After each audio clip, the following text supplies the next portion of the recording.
弟兄姊妹今日咧參加今日嘅主日崇拜。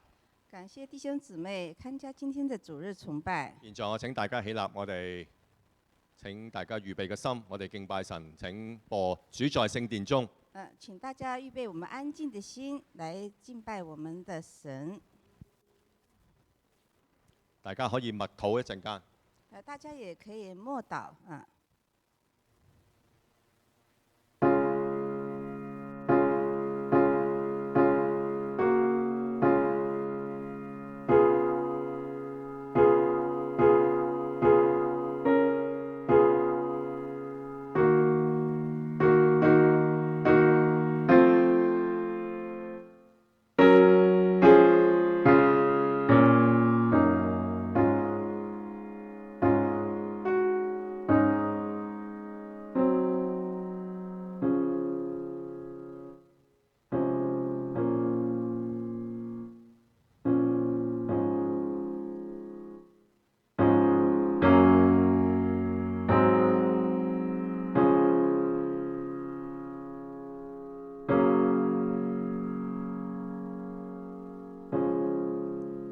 現在我請阿葉小露姊妹為我哋開始做一個祈禱。請阿葉姊妹。請我們大家一起來禱告。親愛的神，在這個過去的這個星期裡面，我們再一次在今天的主日，我們帶領弟兄姊妹回到你的殿中，來敬拜你，來歌頌你，來讚美你。感謝神，在過去的這一個星期都保守我們眾弟兄姊妹的平安。無論是生活還工作方方面面，主都與我們同在。也求神保守今天年老的肢體、軟弱的肢體，未能到我們教會當中的，求神你都親自的安慰，給他們平安。無論是他們還有一些弟兄姊妹因為其他原因未能到教會的，還是工作的原因，都親自的與他們平安，同他們在一起。我們很感謝神，在今天這個紛亂的世界裡面，我們仍然有一片淨土，讓我們能夠在這裡能夠有平安來敬拜神。我們真的在神的這個大家庭裡面，我們就是很有安全感，因為你就是在這家族，你是大家長，帶領我們，就是無論我們的生活遇上多少困難，我們人生當中遇上多少挫折，你都安慰我們，帶領我們。所以說感謝神，你是我們的避難所，是我們隨時的幫助。感謝神，仰望你，我們也求神能夠止息這個在世界的另一方有一個戰爭，伊朗的戰爭還是烏克蘭的戰爭，求神你親自來止息這些戰爭，讓你親自的安慰在戰爭當中那些就是居民，希望他們能夠真的止息這個戰爭，讓他們能夠在生活當中再一次安居樂業。感謝神，也求神保守我們教會，保守我們這個社區，保守我們所居住的這個城市，我們都能夠在按照神你的旨意來正常的就回到你的秩序當中來。感謝神，仰望你，求神保守我們今天的聚會從頭直到末了。讓我們在這裡能夠再一次感謝神的恩典，讓我們來讚頌神的，就是他的榮耀。感謝神，仰望你，奉主耶穌基督的名求。Amen。好，我哋唱兩首詩歌，我哋先求上帝嘅國同佢嘅義。我哋唱兩首詩歌以下。好，小路同我哋一齊唱下，大家一齊唱。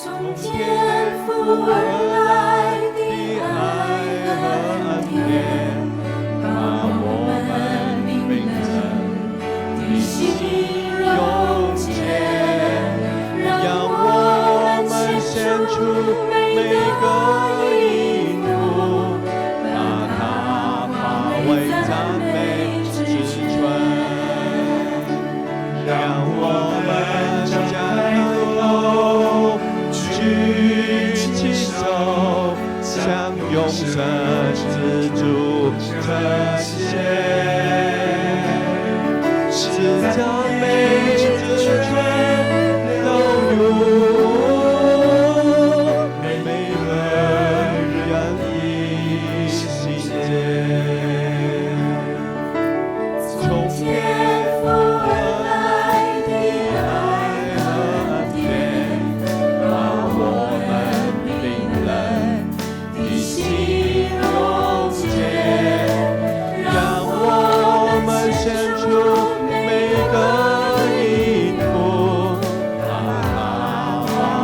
赞美之尊，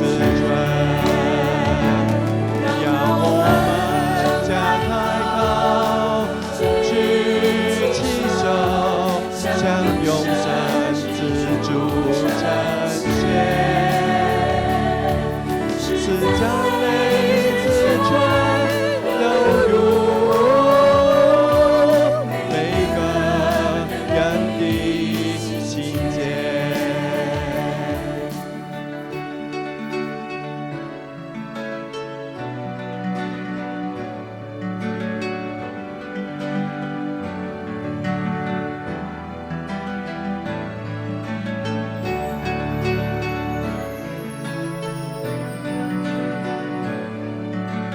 我还活的时候，我要歌颂耶和华。从天父而来的爱和恩典，把我们冰冷的心溶解，让我们献出每个音符，把它化为赞美之泉，让我们将抬头，举起手，向永生之主称谢。是赞美之泉流入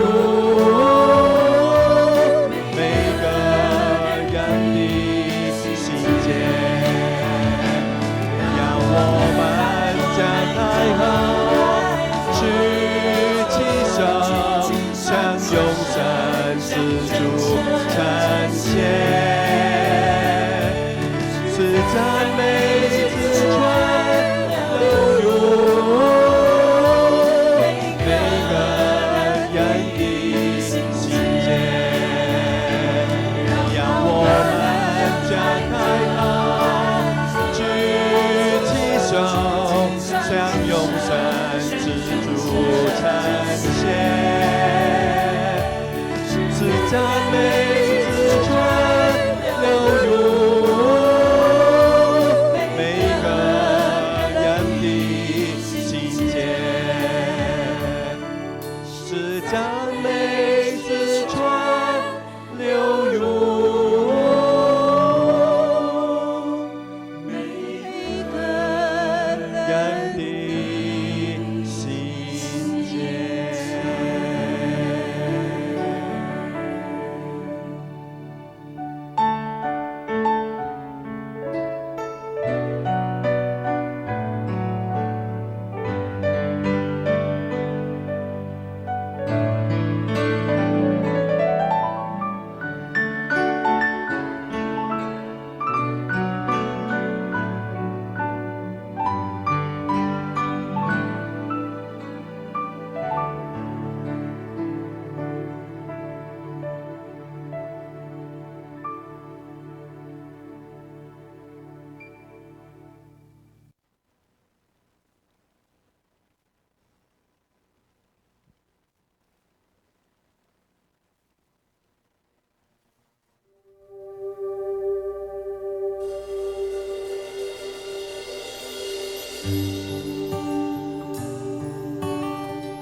以真诚的心降伏在你面前，开我心眼，使我看见一个人的心领受生命活水，从你来温柔甜美，恩典你竟然在乎我，何等恩典，你把血为我流，何等恩典，你以这归荣耀为我冠冕，我的罪必充满赞美。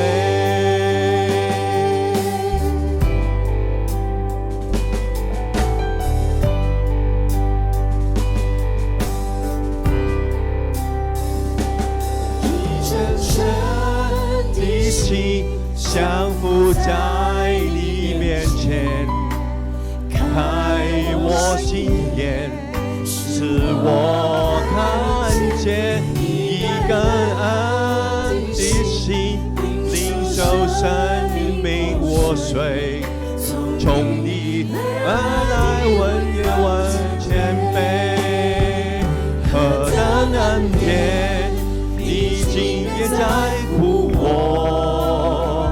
何等恩典，你宝血为我流，何等恩典，你以尊贵荣耀为我冠冕，我的罪必充满赞美。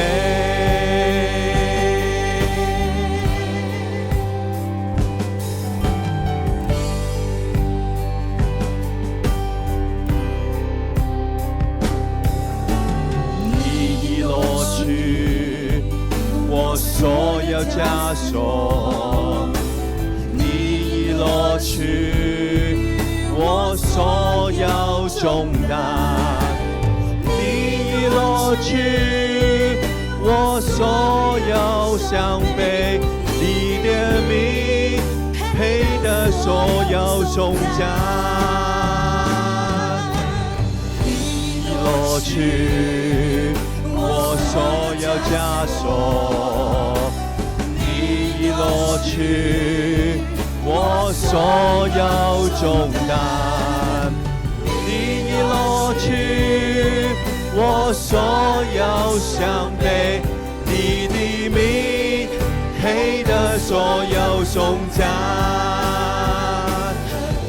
恩典你今夜在乎我，何等恩典，你宝血为我流，何等恩典，你以尊贵荣耀为我冠冕，我的罪必充满赞美，何等恩典，你以尊贵荣耀为我冠冕，我的罪必充满赞美。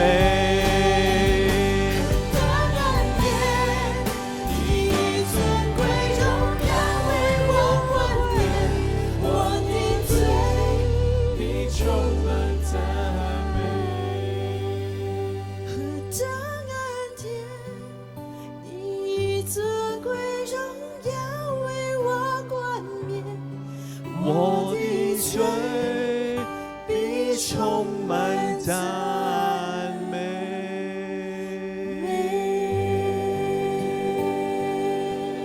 我哋仍然站立，好唔好？我哋仍然站立。請你聽我讀及今日嘅宣召嘅經文，詩篇30篇第1到第12節。請你聽我念宣召嘅經文，第30篇第1、第12節。耶和華，我要尊崇你，因為你曾提拔我，不叫仇敵向我誇耀。耶和華我嘅神啊，我曾呼求你，你依照了我。耶和華，你曾把我嘅靈魂從陰間救上來，使我存活，不至於下坑。耶和華的聖民啊，你們要歌頌他，稱頌他可紀念的聖名，因為他的怒氣不過是轉眼之間，他的恩典乃是一生之久。一宿雖然有哭泣，早晨便必歡呼。至於我凡事平順，便說我永不動搖。耶和華啊，你曾施恩，叫我嘅江山穩固，你掩了面，我就驚惶。耶和華，我曾求告你，我向耶和華懇求嘅說，我被害流血，下到坑中有什麼益處呢？塵土豈能稱讚你，傳說你的誠實麼？耶和華，求你應允我，憐恤我。耶和華，求你幫助我。你已將我的哀哭變為跳舞，將我嘅麻衣脱咗去，給我披上喜樂，好叫我嘅靈歌頌你，並不住聲。耶和華我的神啊，我要稱謝你，直到永遠。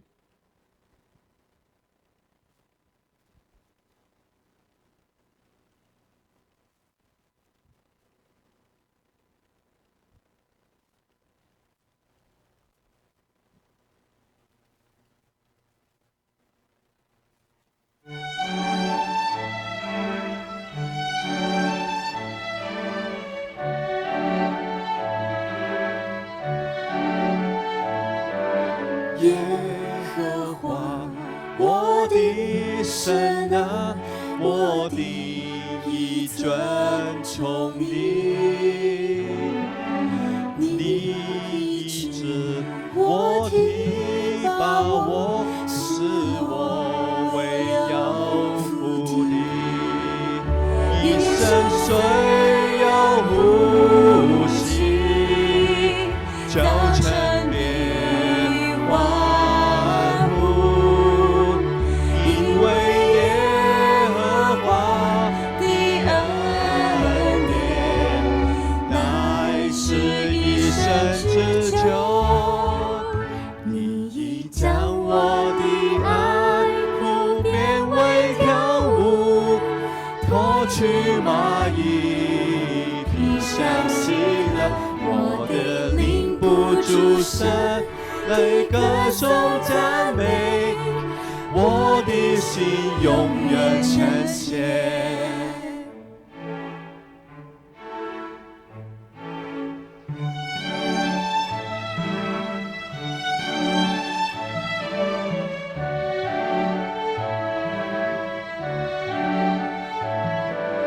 耶和华，我的神啊，我的意尊崇你，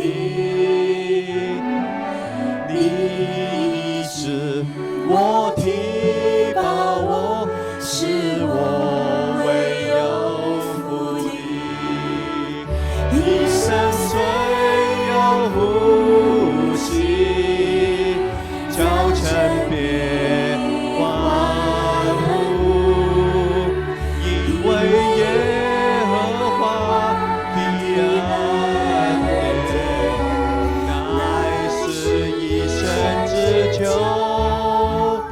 你已将我的爱普遍为跳舞，脱去麻衣，披上喜乐，我的灵不住声，你歌颂赞美，我的心永远称谢。啦啦啦啦啦啦啦啦啦啦啦啦啦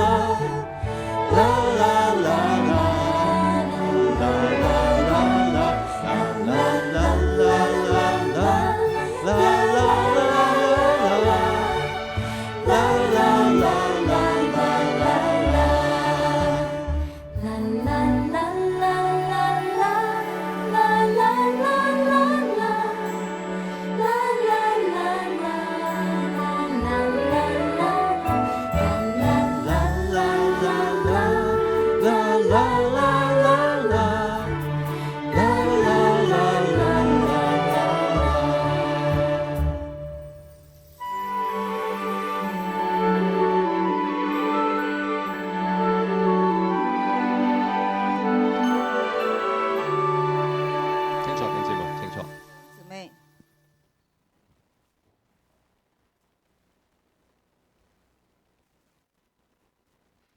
我現在請韓太出嚟同我讀今日我嘅講道嘅經文，約翰福音3章1到第8節。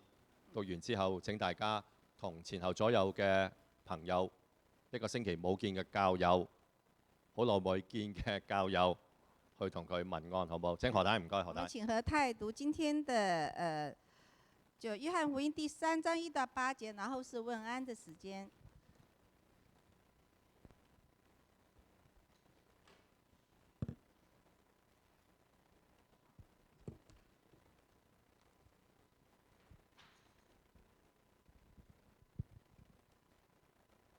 各位弟兄姊妹，早晨！我今日同大家讀嘅經文係約翰福音第3章1至8節，請大家聽我讀。有一個法利賽人，名叫尼哥底母，是猶太人的官。這人夜裏來見耶穌，說：拉比，我們知道你是由上帝那裏來作師傅的，因為你所行嘅神蹟，若沒有上帝同在，無人能行。耶穌回答說：我實實在在的告訴你，人若不重生，就不能見上帝的國。尼哥底母說：人已經老了，如何能重生呢？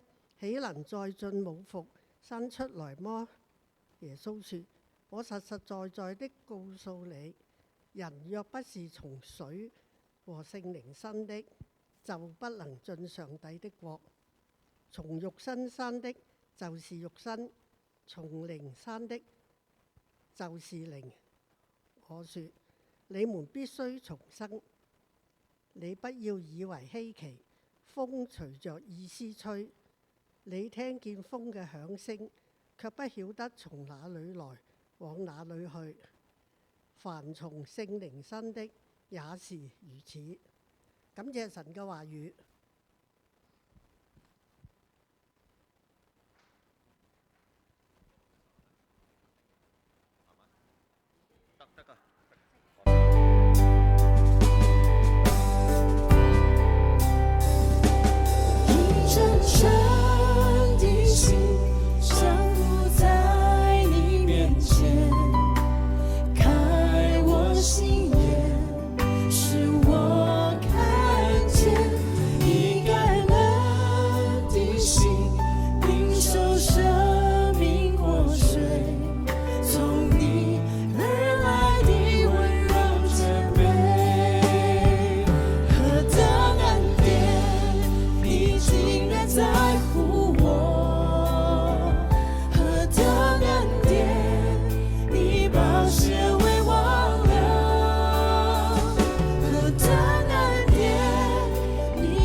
天空飛了，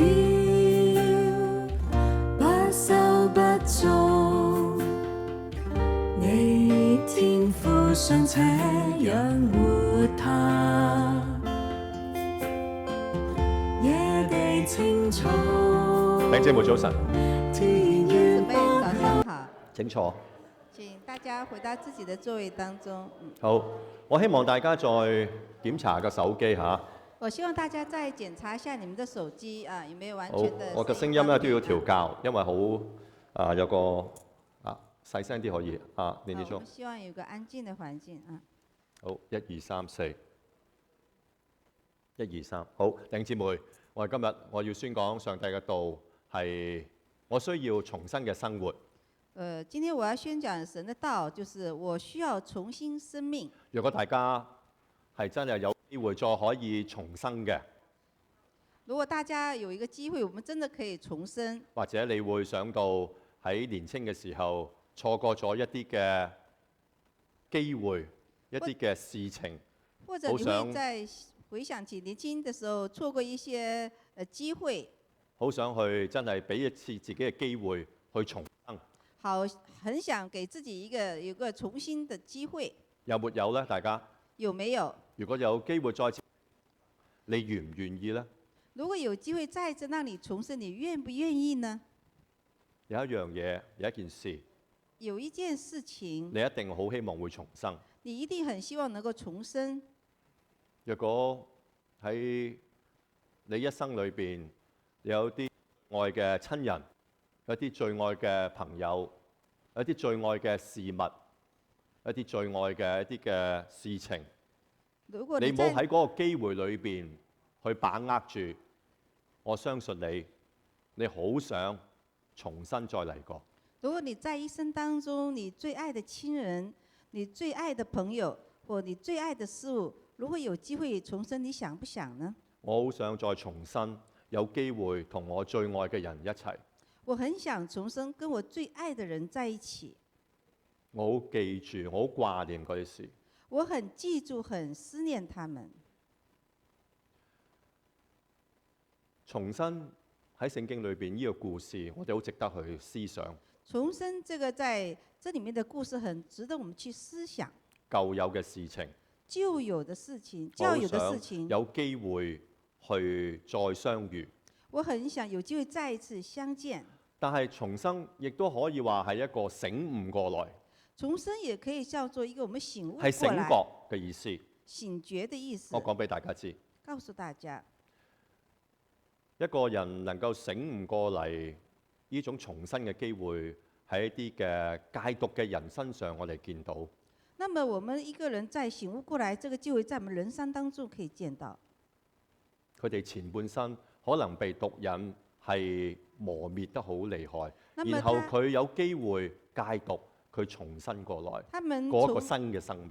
他們在前半生可能就是可以遇到，那麼在後半生，他們戒毒時候可以重生。仲有一樣嘢，還有一件事情，若果我哋患咗一場嘅大病，如果我們患了一場大病，喺昏迷嘅狀態當中，是在昏迷的狀態當中，如果我哋醒過來，如果我們醒過來，你會好把握嗰個嘅再俾你個生命嘅機會。你應該能夠把握住你再一次得到生命的機會。你會去做一啲你當時未做完成嘅嘢，你會好快把握去爭取每一刻每一秒，因為你再知道你今日能夠喺病裏邊重病再醒翻過來醫好嘅，你會好珍惜嗰啲機會。你會珍惜你重新過來，你把握這個機會。今日好多我哋信耶穌嘅人，今天我們很多信耶穌的人，點解需要重生？為什麼需要重生？我哋對於可能我哋生活上，我們對於我們可能在生活上，喺我哋生命裏邊，在我們生命裡面，我哋感覺唔到我哋自己嘅生命好似有啲突破。我們感覺不到我們生命當中有一些突破。我哋感覺唔到我哋嘅生活信仰同我哋係有嗰個果效嘅，感覺唔到。我們感不知道我們的信仰在我們生命當中沒有那個果效。我哋感覺唔到我哋自己嘅信仰信咗10年、20年，我哋都好似停滯不前。我們可能感覺不到我們的信仰在我們10年或者20年都停滯不前。所以我哋今日要聽到耶穌話，同呢個嘅尼哥底母。所以我們今天要聽耶穌的話，跟他那個叫做尼哥底母，呢個猶太人嘅官，這個猶太人的官，佢晚上去找耶穌，他晚上找耶穌，佢喺生命裏邊佢唔滿意自己。他在生命當中不滿意自己。雖然佢係一個官，雖然他是一個官，佢可能有地位、有學問，可能他有地位、有學問、甚至有聲譽，有聲譽，但係佢唔滿意，佢仍然有一啲生命當中仍然有啲嘅缺乏，佢唔滿足，佢好想個生命裏邊有重生嘅一個嘅感覺。他不滿意他的生命當中有缺乏，他要向他自己的生命有重生。我今日要同你宣告，我今天要跟你宣告，我哋嘅基督徒嘅生命，我們基督徒的生命，我哋上星期我宣講話，我哋要以一個孩童嘅心去過活。我們上個星期說，我們要用一個孩童的心來過活。因為耶穌講話，你哋要變回小孩子，你哋先能夠進天國。因為耶穌說，你要變為小孩子，你才能進天國。你哋先至有喜樂，你先有喜樂，有好似小孩子嗰種嘅天真無邪，有像小孩子那樣的天真無邪。呢一種嘅心態，我哋要重生過來。這種的心態來重生。我哋常常覺得信仰同我哋嘅生活上好似冇聯合起來嘅。我們常常覺得我們信仰跟我們生活沒有聯繫起來。你可能單淨係星期日你先感覺到有神嘅靈嘅，而星期一至星期六你唔覺得你信仰係同你有結合嘅。那麼你就會覺得只是在星期天跟信仰有結合，那麼從星期一到星期六沒有結合。我現在就要同你講，我現在跟你說，不是。唔係喺哥林多後書第5章17節，佢有咁嘅應許嘅。那麼在哥林多後書第5章第17節，第5章17節，請你聽，他有這樣的應許。佢同你講：若有人在基督裏，若有人在基督裏，他就係新造嘅人。他就是新造的人。佢應許我哋，他應許我們。若果我哋真喺耶穌裏邊，星期一至星期六，若果我哋有機會係星期一至星期六，我哋記到主耶穌。若有人在耶穌基督裏，佢係一個新造嘅人。那麼在星期一到星期六，我們在耶穌裏就是新造的人。舊事已過，舊事已過，都變成新嘅。都變成新的了。呢一種係我哋可以話唔係單單星期日先有一種重生嘅，星期一至星期六，耶穌應許話：若有人喺耶穌裏邊。那麼不單單是在星期日，我們從星期一到星期六，在耶穌裡面，佢叫我哋，他叫我們唔好忘記我哋一位救主耶穌。不要忘記這位救主耶穌基督。若有人喺耶穌裏邊，若有人在耶穌裡，佢就係一個新造嘅人。他就是一個新造的人。佢係應承我哋。他應許我們。尼哥底母呢個官，尼哥底母這個官，呢個故事，這個故事點解佢要去揾耶穌啊？為什麼他要去找耶穌？佢係應該喺生命喺個信仰裏邊，佢仍然有一個缺乏。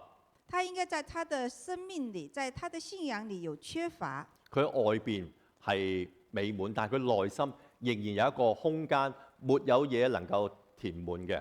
那麼他外面是美滿，但在他的內心裡面還有一個空間還沒有聖經填滿。有好多有個人物同佢好相似，就係一個稅吏嘅官，佢個名字叫撒該。那麼還有一個官跟尼哥底母很相似，他的名字叫撒該。撒該係一個稅吏嘅官。撒該是個稅吏的官。喺當時佢有錢，但係佢冇朋友。但是在當時他有錢，但是他沒有朋友。佢喺知道耶穌路經嘅時候，佢爬上咗，佢好希望見耶穌。他很希望見到耶穌。佢好需要重生。他很需要重生。同樣呢一個嘅官叫做尼哥底母。同樣的，這個官叫尼哥底母。佢同耶穌講：他和耶穌說：耶穌，如果你唔係神，他跟耶穌，如果你不是神。呢個故事，約翰福音第3章。約翰福音第3章第1到第8節。第1到第8節。佢夜晚去揾耶穌。他在夜晚去找耶穌。如果你唔係神，如果你不是耶穌，你如果不是神，你做的神蹟就不可能做到的。佢好希望佢對面呢個耶穌能夠讓佢滿足到佢生命裏邊一啲嘅缺陷。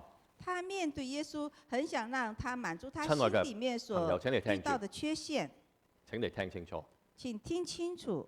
我哋今日好多嘢追求啦，我們今天有很多東西要追好求，多東西我哋已經有，很多東西我們都已經擁有。但係你真正坐落嚟嘅時候，當你靜落嚟嘅時候，你仍然嘅空間，你心裏邊仍然仲係唔滿足嘅。那麼當你真正的坐下來，你心裡仍然有一些空間還沒有滿足。直到你好似要遇見呢位嘅，只有上帝呢位主耶穌，你先至可以知道乜嘢係真正重生嘅生命。那麼只有遇上上帝，你才知道什麼是真正的重正生的機如剛才我會。唱嗰首詩歌詩篇30篇，就像剛才我們唱的那首詩歌，就讓哀哭變為跳舞。一宿雖然有哭泣，一宿雖然有福音，早晨便必歡呼。早上便必歡當我遇呼。時候，當我們遇見主耶穌的時候，我就重生。我就重生。主耶穌，如果唔係你，呢啲神蹟冇可能做到。主耶穌，如果不是你，這些神蹟是第二節不可能做到。第二節節，我哋慢慢睇，再睇一段聖經。我們慢慢看，再看這一段聖經。耶穌，如果你唔係神同你一齊，冇人能夠做到你嘅神蹟。如果沒有耶穌，如果你不是神，沒有人能夠做到這些神佢好蹟。想知道耶穌，你係唔係神？他很想知道耶穌你是不是神。第3節，第3節，耶穌回答佢，耶穌回答而且同佢說：講：我要實實在在嘅話俾你聽，我要實實在在的告訴你們，你重生。你重生。人如果係唔重生，就唔能夠見到我嘅國。人如果不能重生，就不能見到我的國。難怪我哋好多時候點解我哋認為我哋嘅信仰同耶穌格格不入，因為我哋冇重生。我哋信耶穌嗰一日，其實係聖靈第一次叫我哋去認識呢個神嘅愛。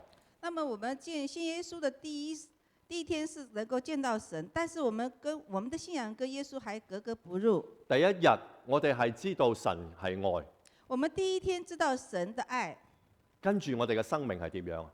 跟着我們的生命我哋是怎麼樣？現在嘅生命係點樣啊？我們的生命怎麼樣？我相信有啲人話，牧師，我嘅信仰係日日嘅係增長嘅。那麼相信有一些會跟牧師說，我的生命就是一天天的增長。重生嘅嗰個字，重生的那個字，其實耶穌講話就係從上天而俾你嘅。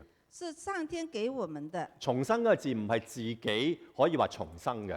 重生不是我們自己可以重生。我哋睇落去，你就我會發們看下現去，耶穌同尼哥底母講話，你真係重生，係從上而嚟俾你嘅。那麼耶穌跟尼哥底母說，你要重生是從上面而來的。我哋再睇另一節好唔好？下一節啦，下一節，下一節經文。下一節經文。尼哥底母就話：我已經老，點可以重生呢？那麼尼哥底母說：我已經老了，如何能重生呢？耶穌應承話係可以嘅。耶穌我哋嘅應許他是心可以的。唔好俾緊固咗喺度，唔好牢固咗。我的心態不能變了。我哋唔可以話俾自己聽，我而家年紀大啦，我唔能夠變。我不能告訴他，因為我年紀大，不能變了。呢一個仍然都係常常以為自己係靠自己去改變。常常是認為我們自己靠自己能夠改變。耶穌話：你要想見到我神嘅國，你必須要經歷重生。下一節經文。那麼你要見我的國，你必須要經過重生。下一節。下一節。耶穌話：我實實在在嘅告訴你，我實實在在的告訴你，人若果唔從水同埋聖靈而生嘅，人如果不能從水從聖靈而生的，就唔能夠進。就不能進神的國。耶穌講俾呢一個尼哥底母，亦都講俾我哋聽。耶穌告訴尼哥底母，也告訴我們，重生係水同埋聖靈嘅從天上俾我哋一個機會，再次可以經歷一個新嘅生命。首先係從水，從水和聖靈。水喺猶太人裏邊就係洗淨。水在猶太裡面當中就是洗淨、抹去。呢個仲有一個意思喺度。這裡還有個意思，水就係神嘅道。水就是神的道。神嘅説話。神的話。我哋真係記住。我們真的要記住。神嘅話係我腳前嘅燈，路上嘅光。神的話是我們腳前的燈，路上的光。係我嘅力量，係我避難所，係我患難中隨時嘅幫助。神的話是我們的避難所，是我們患難中隨時的幫助。神嘅説話係常常喺我哋憂患無力嘅時候，來啊！凡勞苦擔重擔嘅人，可以到我這裏來，你係得安息啊！神的話常常在我們在很憂患的當中說：來啊，到我這裡來，我就能使你得安慰。呢個重生，我哋常常經歷到生嘅，唔係嚟自你自己，係嚟自水神嘅話，仲有係聖靈。我們常常就是重生是來自水和你的聖靈。神自己要去到我心裏邊，神嘅靈去感動我哋，神能去安慰我哋，進入我們但你們去常常地呼喚感動我哋我們，鼓勵我們。神嘅靈充滿我哋，當我哋恐懼嘅時候，神的靈充滿我們，當我們恐懼的時候，當我哋失落嘅時候，當我們失落的時候，我哋傷痛嘅時候，傷痛嘅時候，我們傷傷痛痛嘅時候的時候，悲哀嘅時候，悲哀的時候，好有罪疚感嘅時候，很有罪疚感的時候，神嘅靈要去到我哋嘅心裏邊，神的靈會到我們心裡面。我哋要經歷呢種上帝俾我一種重生嘅一個機會。我們要經歷神給我們一個重生的機會。呢個時候，你會見到神嘅國。這個時候，你會變成神的國，唔係由你而去自己改變，不是由你自己改變的。然後再睇落去，我們再看下去，再同佢講，耶穌再告訴他呢種嘅力量，呢個重生嘅力量，呢個經歷，這個重生的力量，這個經呢個歷係好似風咁樣。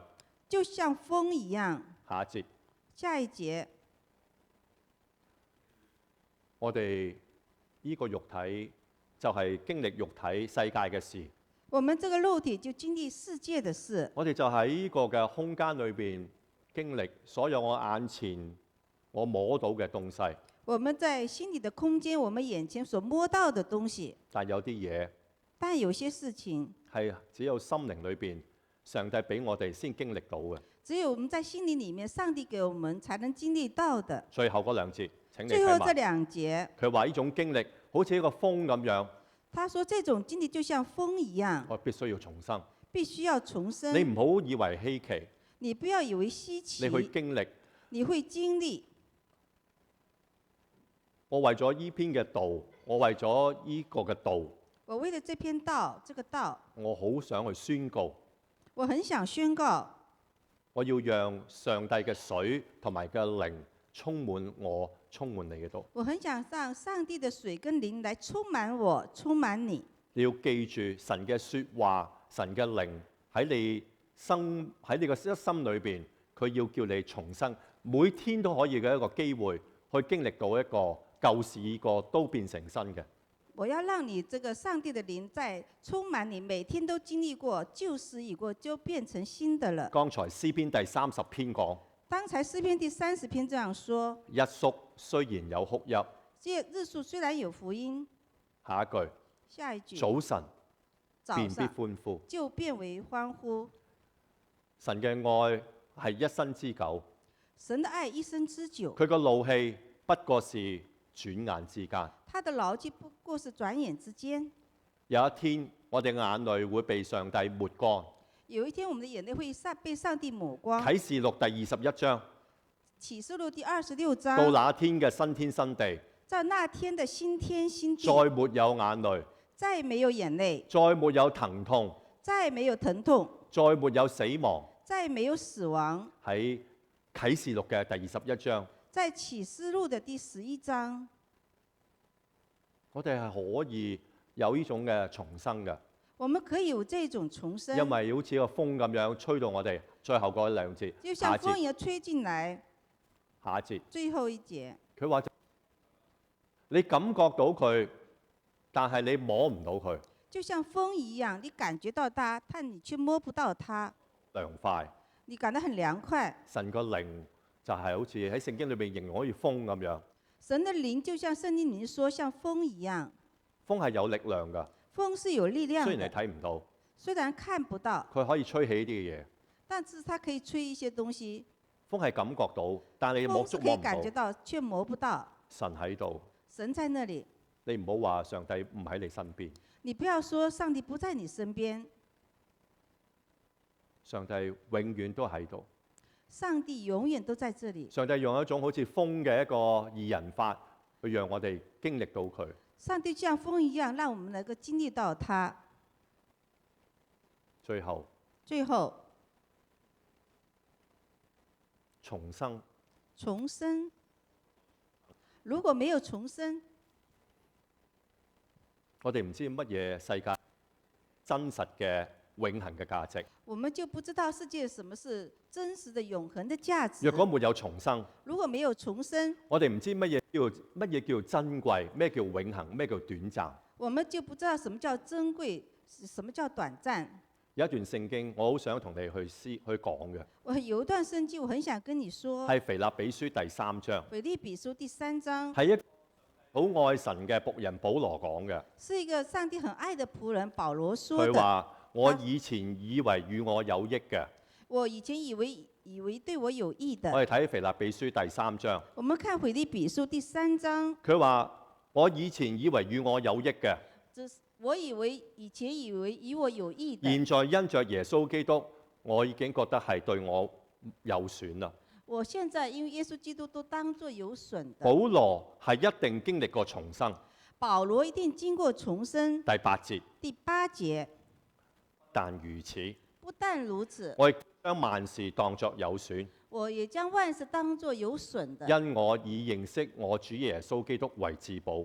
因我以認識我主耶穌基督為至寶。俾你聽，我告訴你們，真正重生嘅人真正重生的人係可以知道乜嘢先至係永恆嘅價值。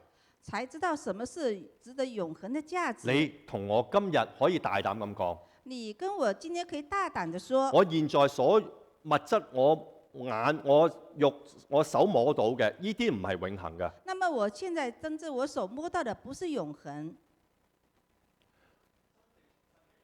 真正重生的人，好似保羅講，好像保羅說，我要以認識我耶穌基督最為至寶。我為認識耶穌基督為至寶。一個真正重生嘅人，一個真正重生的人，乜嘢先至就知道死亡佢都可以看破。那麼真的可以知道死亡都可以看破。一個真正重生嘅人，一個真正重生的人，佢知道每一日每一天嘅生活有冇意思。他知道每一天的生活有沒有意思。你記住一樣嘢，記住這件事情，你同我都要記住。你跟我都要記住，上帝做我哋唔係為咗賺錢，上帝造我們不是為了掙錢，係要榮耀佢，是要榮耀他，佢要認識佢，去認識他佢，要知道上帝嘅愛。要知道上帝的愛。上帝做我經歷到重生，上帝造我經歷了重生，唔係單單係為咗工作，不是單單的只是為了工作，唔係單單喺個一生裏邊追求享樂就完啦。不是在他一生當中追求享樂就完了，係要經歷到呢位神，是要經歷到呢個這位永恆嗰種嘅意義。這個永恆的意思，生真正的重生，甚至你可以看破紅塵啦，或者我哋用咗呢句説話，但係一個就好似保羅講話，我看萬事都可以為糞土。就像保羅說，我看萬事都成為糞土。佢係重生，他是重生，我哋一定要讓聖靈用水去入到我哋先經歷到啊！我們一定要讓聖靈跟水來進入我們才能經歷到。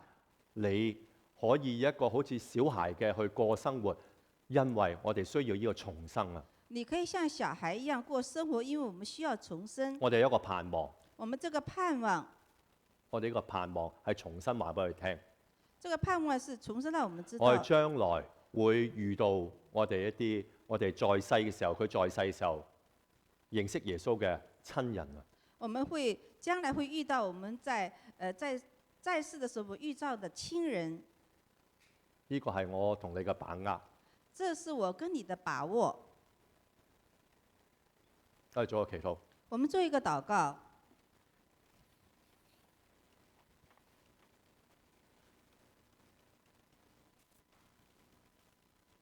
親愛嘅主耶穌，多謝親愛的主耶穌，多謝你。今天你讓我哋聽到你呢個嘅故事。今天呢，我們聽到這個故事，你讓尼哥底母離開嘅之後，你讓尼哥底母離開以後，佢知道生命真係再可以重生啦。你知道他的生命真的可以重生，就係上帝你自己嘅説話，就像上帝你自己的說話，就係聖靈你自己嘅充滿。就是你聖靈你自己的充滿。我哋嗰個舊人，我們那個舊人，你話俾我知，你告訴我們，若有人在基督裏，若有人在基督裏，佢就係一個新造嘅人，他就是一個新造的人，舊事已過，舊事已過，都變成新的了。都變成新的了。同樣，主耶穌，同樣主耶我穌，多謝你喺舊約聖經我多謝你在舊約聖經詩篇23篇，詩篇23你篇留下一句説話，留下一句話，你使我嘅靈魂甦醒，你使我的靈魂甦醒，你使我嘅靈魂甦醒，好似一個重生咁樣，你使我的靈魂甦醒，就像重生一對樣。我現在每一天嘅生活，讓我每一天的生活，再用一個神嘅角度去過每一天，無論我嘅工作、我嘅家庭、我嘅事業、我嘅學業，我用你嘅眼光，我用一個重生嘅一個眼光去睇我今日你所俾我要付託我所做嘅嘢。那我們用你的角度來過我們每一天的生活，讓我有喜樂係嚟自你認識你，那我們有喜樂來認識你，來認識你。讓我喺困苦裏邊、那我們在困苦裡面、困難裏邊，困難裡面，知道你係我嘅避難所。知道你是我的避難所。我要將我嘅信心建在喺你磐石上，我要將我的信心建立在你的磐石上，以致狂風巨浪不能夠叫我使我倒塌，以致狂風暴巨浪都不能使我倒塌。亦都使我真係知道我重生係每天都需要你嚟充滿我，使到我真係每一日有一個重生嘅經歷。那麼知道我們每天都要經歷你給我們重生的這個經歷。若果我可以再嚟過，如果我可以再來，神啊，呢個就係今日你再俾我聽到呢個嘅福音，就是今天我們可以再次聽到你的福音，讓我唔好後悔，唔係淨係單單係懷緬，讓我真係今天我哋得到呢個嘅好消息。那不是我們不要後悔今天得到這個好消息，要經歷到你，要經歷到你，要將我哋舊有嘅生命，常常覺得我哋嘅信仰唔能夠應用喺我生活當中，呢種嘅思想去脫去。那我們在舊約裡覺得我們的信仰常常不能在我們的生命當中，我們要脫去。我知道你今日差派聖靈如風一樣充滿喺我哋心裏邊。我知道今天你差派我的聖靈像風一樣來充滿我們的生命，讓我想起你嘅説話，讓我想起你的話，我就得力量，我就得力量，得安慰，得安慰，得喜樂，得喜樂，得赦免，得赦免。因為你嘅寶血赦免咗我哋，遮蓋我哋嘅罪。因為你的寶血赦免我們，遮蓋我們的罪。多謝你嘅應許，多謝你的應許。更加多謝你賜俾我重生之後有一個嘅盼望，就係永生嘅盼望。你多謝你給我們重生之後多了一個盼望，知道我們有個永生的盼望。垂聽我嘅祈禱，垂聽我們的禱告。奉主耶穌基督得勝之名，奉主耶穌基督得勝之名。阿門。阿門。我想請你聽呢首嘅詩歌，呢首詩歌呢係講重生嘅，好唔好？請你我們聽。請聽一首詩歌，這首詩歌是說重生的。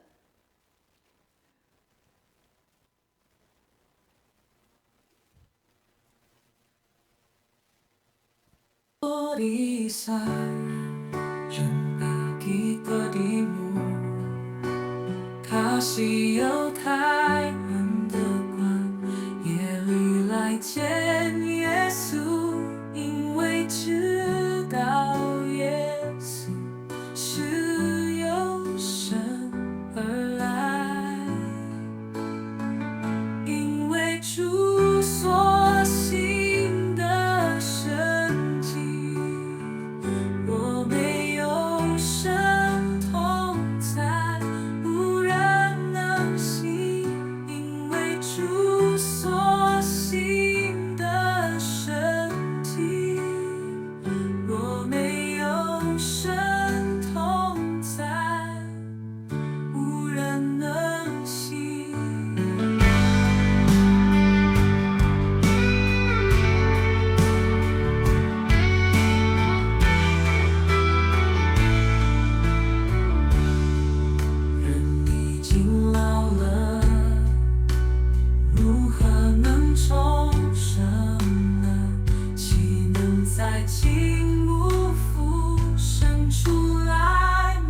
好得意啦，即係將約翰福音第3章一個嘅內容再次講俾你同我聽。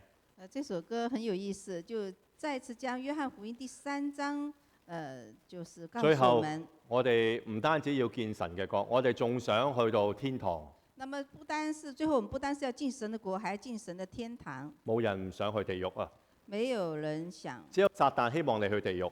只有撒旦想進你去地獄。但係神要邀請我哋。但神邀請我們。佢告訴我哋知道。他告訴我們，在生裏邊，在世裏邊，我哋要找住呢個嘅重生，找住耶穌基督。我們在生在世的時候，我們要找住這個重生的機會。去到永恆裏邊，神嘅去到永恆裡面。我哋做一個感恩嘅奉獻祈禱，好冇？我們做一個感恩的奉獻禱告。慈悲仁愛天父，我哋感謝我哋，感謝你，因為你將你的永生的盼望賜給一個重新的你的兒女的心裡面，我們做一個感恩的奉獻。如果我們明白所有東西也是從上帝賜給我，白白的給我，我們來奉獻一些，代表我對你的感謝的心。奉主耶穌基督的名求，阿們。好，請招待出嚟好冇？唔該。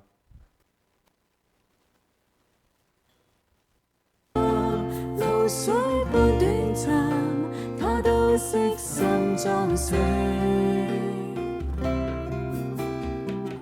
難道你不比了而珍貴？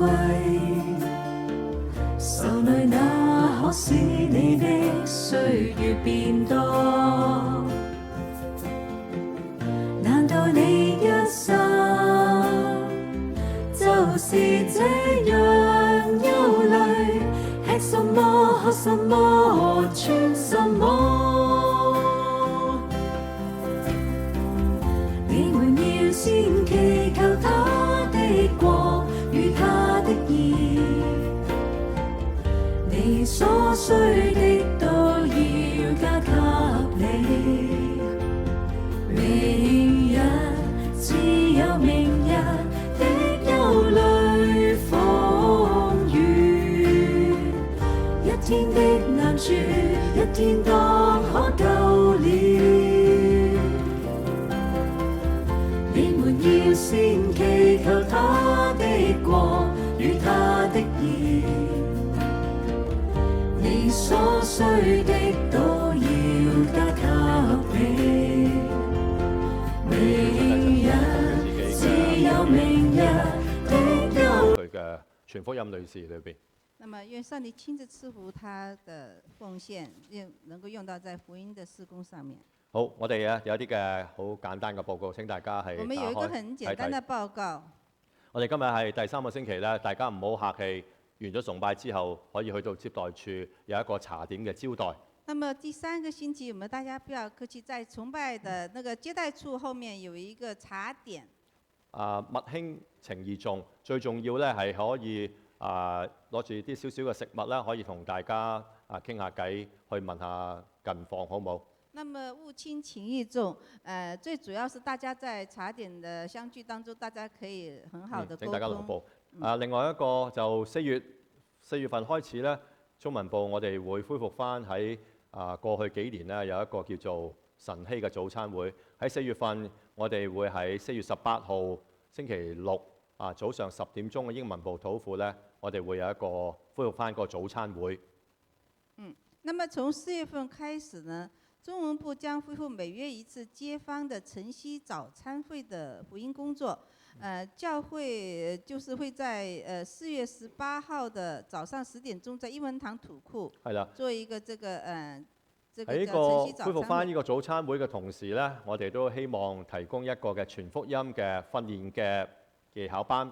我哋會由黃麗儀姊妹咧係教授我哋去同街坊、同啲朋友或者親戚去講全福音嘅技巧。我希望你能夠星期六如果係能夠參加呢個早餐會，我哋將呢啲早餐呢喺街坊如果想食嘅，我哋就俾佢邀請佢入嚟食，然後有機會同佢傾下偈。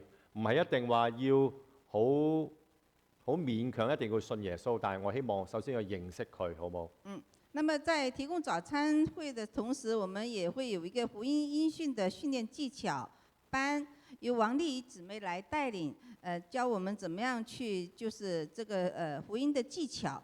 那么希望这些街坊不是一定要他們馬上信，但至少讓他們能有一個認識主耶穌的機會。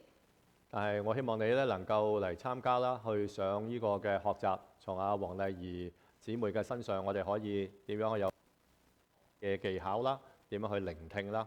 那麼我們希望你如果有時間的話，在星期六可以參加這個晨曦早餐會，那麼也可以跟王麗儀姊妹學習怎麼樣去願上帝賜福俾你哋，技巧。願上帝使到你哋係做鹽做光。用神感謝神能夠讓你能夠做鹽做光。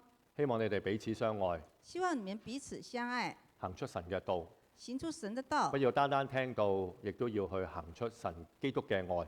不是單單聽到，而是能夠行出神的愛。最後咧就有一個或者好特別嘅即係報告啦，有一個我哋昔日嘅姊妹咧就98歲，喺星期四咧佢好安穩嘅返咗天家，呢個叫祝劉石晶姊妹。若果認識姊妹呢個姊妹嘅教友，明天係8點至11點喺13大道65街嗰個嘅殯儀館裏邊咧有一個安息禮拜。那麼我們知道，我們告訴大家一個消息，就是我們姐妹有一位98歲的祝姊妹，是嗎？祝姊妹。他們明天有個安息禮拜，在13大道65街。65街啊。嗰個嘅萬壽殯儀館。萬壽殯儀館。好，我報告咁多，請大家起立，我哋唱一首嘅詩歌，我們唱一首詩歌。神嘅應許常同我哋一齊。神的應許常常跟我們在一起。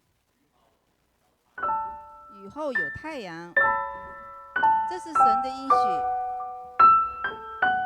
我哋接受上帝耶穌俾我哋親自安嘅祝福。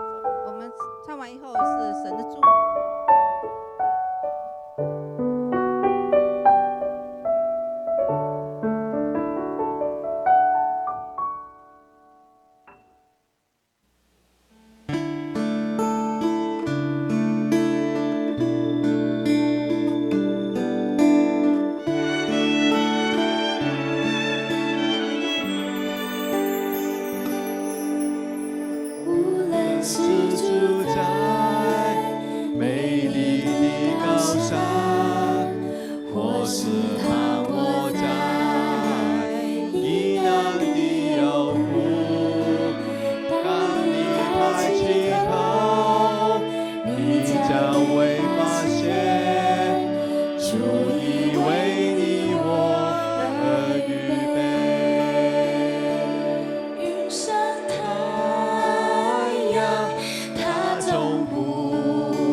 不改變。